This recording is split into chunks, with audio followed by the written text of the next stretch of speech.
thank you for joining me today. I'd like to welcome you if this is your first time visiting. Feel free to make yourself at home and take a look around. For those of you returning, it's always so great to see you again. Now that you are here, remember to hit those like and subscribe buttons.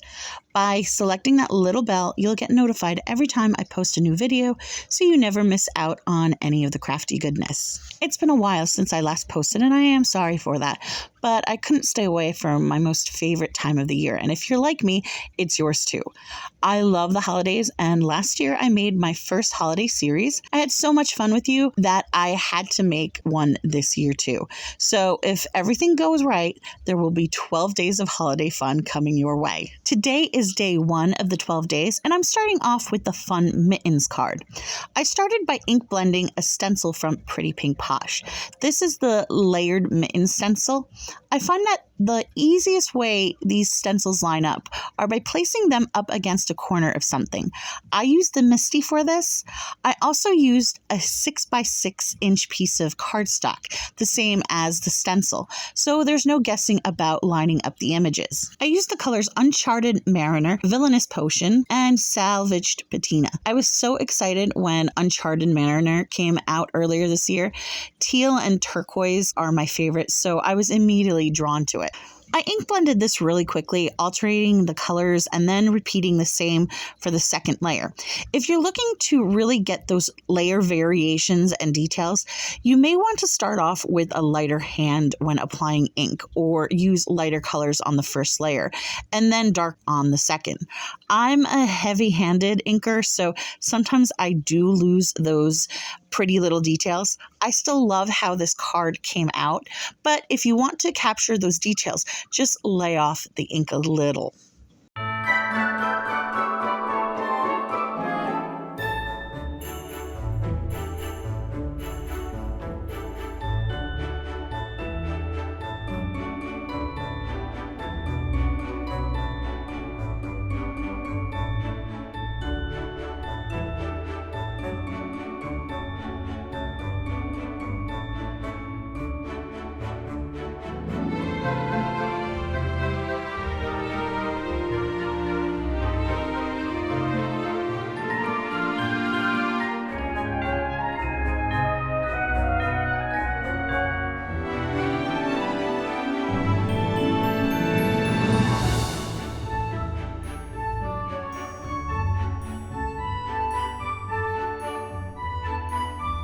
For the third layer, I decided to add some texture, and I used Ranger texture paste in the opaque matte finish. When I opened my paste, I noticed that it was a little dry. I hadn't used a jar in a while, so if you do find that your paste is getting dry, just add a little water and mix it in. This will reanimate it so it's not so thick. As long as it's not fully dry, you can still save it. As for extending the life or preventing this from happening, I find that taking some saran wrap or some similar plastic and putting it over the jar before you close the lid helps keep that moisture in rather than just the lid alone.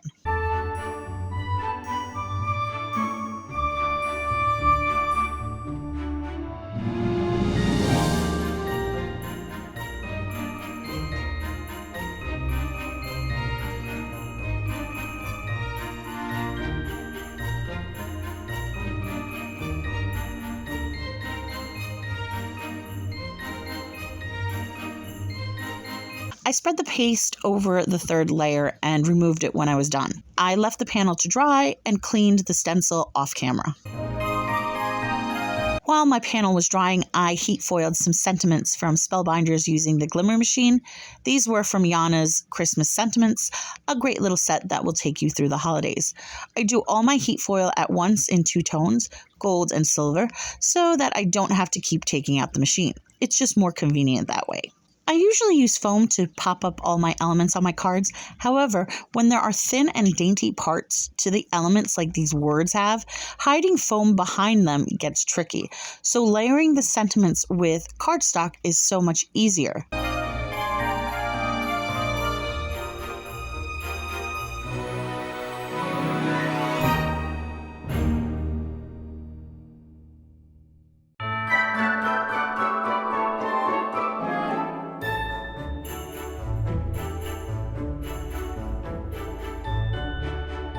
After After I was done, I used my Brother Scan and Cut to cut out the images. These images were simple to do if I had to by hand, but it's easier to do with the machine. Before you ask, I've had this machine for about a year, and it's strictly for cutting out stamp images. I don't do anything fancy with it. Do I feel like it's a waste just for cutting out images? Absolutely not. I've saved so much money in not having to buy coordinating dies. It really paid off in the end. The machine does sometimes get finicky like it did with this project.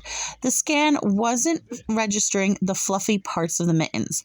I find that sometimes adjusting the lights around the machine, making the room brighter, helps when it scans.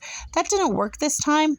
I just went back and traced around the white part in pencil, and then when it was done cutting, I erased the pencil.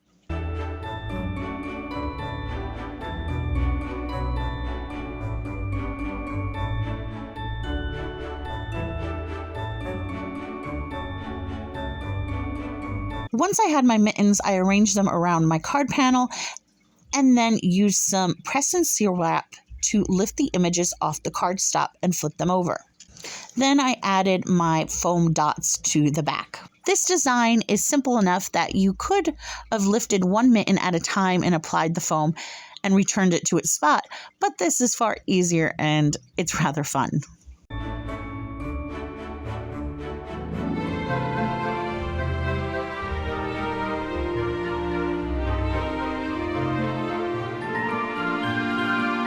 I removed all the backing from the foam dots and then flipped my mittens back onto the cardstock. The semi-translucent quality of the wrap lets you see through so you can see where you're placing everything. Once I was happy, I pressed down and the images held to the cardstock, allowing me to peel the wrap away. I then added some dots behind the mittens that needed more support in places, and then using scissors, I cut away any hangover pieces.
When I was done, I thought that my card could use a little bit of shimmer, so I went back and added glitter with glue onto the white cuffs.